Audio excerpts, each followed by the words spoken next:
And so my first question is, what motivated you to start this journey of creating fashion in a sustainable way? Oh God, that's a good question. So for me, Molly, my journey with Junk Kouture started back when I was 15 myself, and I first heard the concept of Junk Kouture and the Junk Kouture program. And I just never heard anything like it in my life. I never heard of sustainable fashion, and let alone hear of something about creating fashion out of waste materials. It would just never be done. And for me, the more I started to look into what sustainable fashion was and fast fashion was, I thought, oh my God, wow, how cool would it be to create a design entirely out of fruit fiber? Because a local juice bar had opened up in my area, and I remember ordering an orange juice and seeing a bucket on the ground and asking, hi, where do all of those oranges go? And they said, oh, they just get discarded. Now I'm sure they were composted, but that was her answer. And I thought, could I collect them off you? I'm going to try create a design out of them. And she thought I was crazy, honestly. And I went home and I started experimenting with them, and that's where my passion for, looking at items around us in a different way came from, challenging myself to create a leather-like material from an organic material has now transcribed into me looking at old jeans I haven't worn in a year and saying, okay, I don't like them anymore on me. What can I do with them to ensure I don't have to go and buy another pair? Let's cut them up. Let's do a bit of embroidery stitching on them. Let's try tie-dye them. Getting some longevity into your clothes and getting creative with it all stemmed from getting creative with Junk Kouture and challenging myself. So that's where it all started for me. Thank you. And what do you consider when you buy your own clothes? I know you said you like to kind of get as much use as you can out of all of your old clothes, but if you do need to get more clothes, then what does that look like for you? Yeah, so when it comes to buying my own clothes, I definitely ask myself one simple question, and I've done this now for the past probably 2 or 3 years, and that is any item clothing I like, I ask myself, Katie, will you wear that a minimum of 30 times? I heard that quote from Livia Firth on a podcast years ago, and I remember thinking, wow, what a simple way to look at sustainability and to shop sustainably. I find this helps me stay away from fashion trends that come and go, to make conscious purchases that will allow me to build a capsule wardrobe full of items that will never get out of date. And for me, girls, the word sustainability really means longevity when you look at it. It's not asking anything more difficult than that. And I think by looking at it that way, it makes me buy items that I know I can style in various different ways. And I'm sure you'll both agree, as a young person, and to constantly view images of beautiful influencers and individuals on social media dressed in the coolest fashion trends and beautiful clothing, it causes a lot of self-comparison and pressure to stay on top of these things and to stay cool and admired. And I've been there as a teenager. I witnessed my 3 younger sisters going through it, and I think the most simplest thing we can all do is just to be aware of our shopping habits, and to, it's not saying don't buy, it's saying buy things that you're going to get lots of wear out of, and extend the life cycle out of your wardrobe. Get creative, get upcycling, get stitching, trial and error, cut up some old tops, try and make it into a 2-piece, get creative. And that's what I've tried to start do, because we all love fashion, we all want to look cool and up to date in the latest trends, and for me that just comes down to getting creative. Yeah, I will definitely be using that rule in the future. And then, do you have any other advice for teens who are into fashion but who also want to be environmentally friendly? Yeah, I think really I've said it all there. Just for any teens that are looking to stay up to date, being fashionable doesn't mean you have to conform to trends, because being fashionable is your own freedom of expression of creativity and who you are. So by following trends, you're just following what everyone else looks like. So why not get rummaging in your mum's, your sisters, your aunt's wardrobe, see what they have, get creative, cut things up, have a look what you already have in your wardrobe, because the most sustainable item that you can buy is the one that's already in your wardrobe, and get creative with that, and you will be the most fashionable person because you'll have your own unique, distinctive style. Thank you so much. Those were all of my questions. Carol, I don't know if you have any others. Yeah, so now I have questions that are more specific to Junk Kouture and your experience being a contestant there. So I know you won the Junk Kouture, right, with your orange peel dress. How was your experience as a contestant? And I also know you talked to kind of a little bit about this, but what was the creative process behind your piece? Yeah, great. So for me, I had a great journey with Junk Kouture. I think that's evident because I wouldn't be working for them now.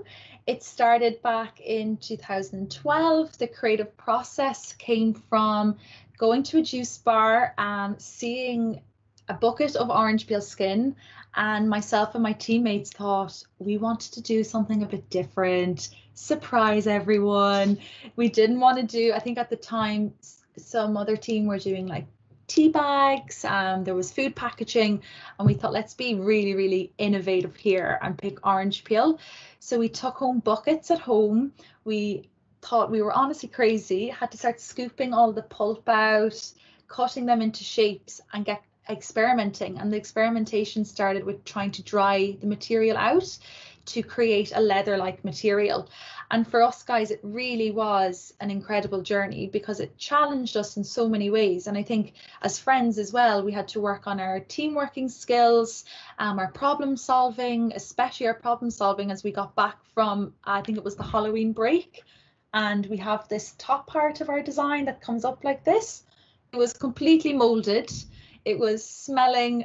I thought, oh my God, we have no design. We're not going to be able to enter Junk Kouture. We can kiss this experience goodbye. And, you know, we just put our heads together and didn't give up and thought, you know, if we don't make it all the way to the finals, so what? We really just want to, you know, challenge ourselves and see what we can create. And that was really what it was all about for us. And lo and behold, we made it to the regionals. Then we made it to the grand final, and then we won the Glamour Award and the regional overall winner for the Western region, which meant then that I was able to attend the Royal Film premiere in London and to walk the carpet with celebrities. It was just crazy as a 16-year-old and just honestly the most surreal experience. And then I continued my journey as a student judge and continued to be a part of the Junk Kouture community, of course, to this day when I'm now working for the company. So it's been a whirlwind and something, you know, I'll be forever grateful for, this creative journey.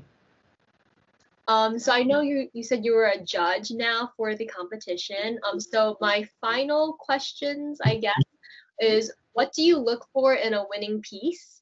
And do you have any tips for the students that are going to participate and submit a piece this year? Of course. So I'm not a judge for the competition anymore. I was a student judge, but I will give what I think a winning piece embodies, and my best tips, because I've gone through the process. So of course I can give some tips to any students looking to take part. So I think really for me, a design who has taken their innovation and creativity to just the next level, and to really wow the judges with their originality when it comes to how they manipulate their recycled materials.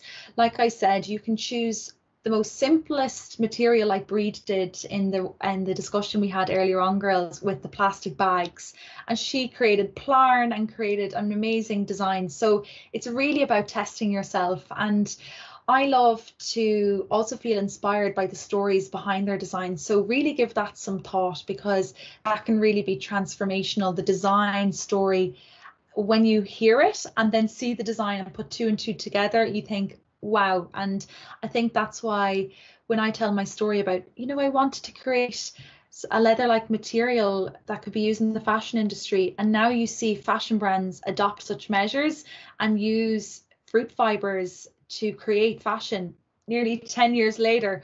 I just think that is so cool that, you know, myself and my friends were, innovative enough all those years ago, and those stories just really do stick and really do help wow the judges.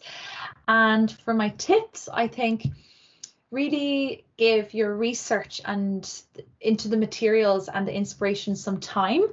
So I started my creative journey with Junk Kouture in the summertime, and so then when it came to September, I'd already began collecting some materials. I had an idea into the inspiration, so then it was just a case of communicating our vision and to continue collecting materials before we started to construct the design. And I think this will then help you and give you ample time to create your garment, to begin the construction of that, and allowing enough time for an experimentation is really important, because like I said, if something goes wrong, you still want to have enough time for deadlines. And I think it's important to know that some things work and some things don't, and remember that it's through trial and error of one thing that you might find another. You never know, by manipulating something that you thought would work, that might not be what I wanted to create, but I've created this and this does work. And so don't give up, challenge yourselves. It's tough working with recycled materials, but you'll find a way to make it work, and be innovative, creative, stick with your wonderful ideas, and it will all work out. Thank you so much for answering all of our questions. And I think you're like an icon. Like you're like the icon of the fashion industry. You're so inspirational. I could never like do what you did. Oh no, you can and you will. Honestly, I never thought when I was your age I would be here, would have gone through the process. Honestly, girls, I and my friends thought we would just create this design and get nowhere with it. And it's the fun, it's the creative journey. That's where the empowerment comes through taking part in Junk Kouture. I became so much more confident. I made so many friends along the way with the community. Like I get to meet you guys. It's just a wonderful part and community to be involved in, and especially like-minded creative individuals who are passionate about climate action. So thank you so much, girls, for even wanting to talk to me and include us in your Earth Day post tomorrow. I really can't wait to see it.